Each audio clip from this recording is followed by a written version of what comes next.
In today's video, I'm going to teach you how to create and export a report using Salesforce. First, you'll want to start by navigating to the Salesforce homepage.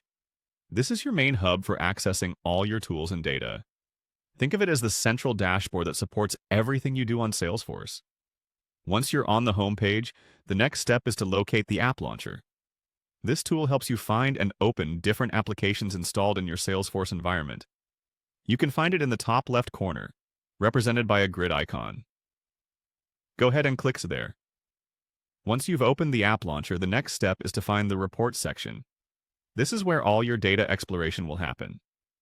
Type Reports in the search bar if you're unable to spot it immediately. This saves time and brings up exactly what you're looking for, and with the Reports section open, you should notice an option to create a new report. Click on this option. It's where you'll start building a customized report tailored to your needs.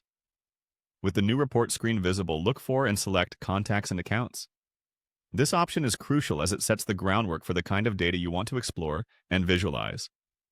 After selecting Contacts and Accounts, ensure you click on Continue to proceed with setting up the report parameters. Now you're in the Report Builder screen where creativity and customization truly begin. Add all the necessary contacts or other data fields you want included in your report here. When you finish setting up your report, it's time to save and view your creations by clicking Save and Run. It's important to make sure everything looks correct and captures the data insights you're aiming to analyze. At this point, you'll need to input a name for your report. Think of something descriptive and clear that will make it easy to identify in the future. Hit Save. Once you've entered the report name, congratulations, you've just created a report. But our work doesn't stop there. To modify your report, explore more actions and click Edit.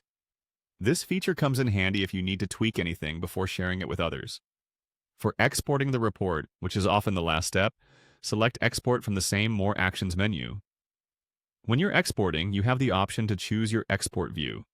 Whether it's a detailed record or just a summary, pick what suits your need best.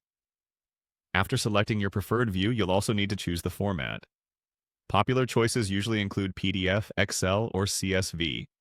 Finally, click on Export to download your report onto your computer.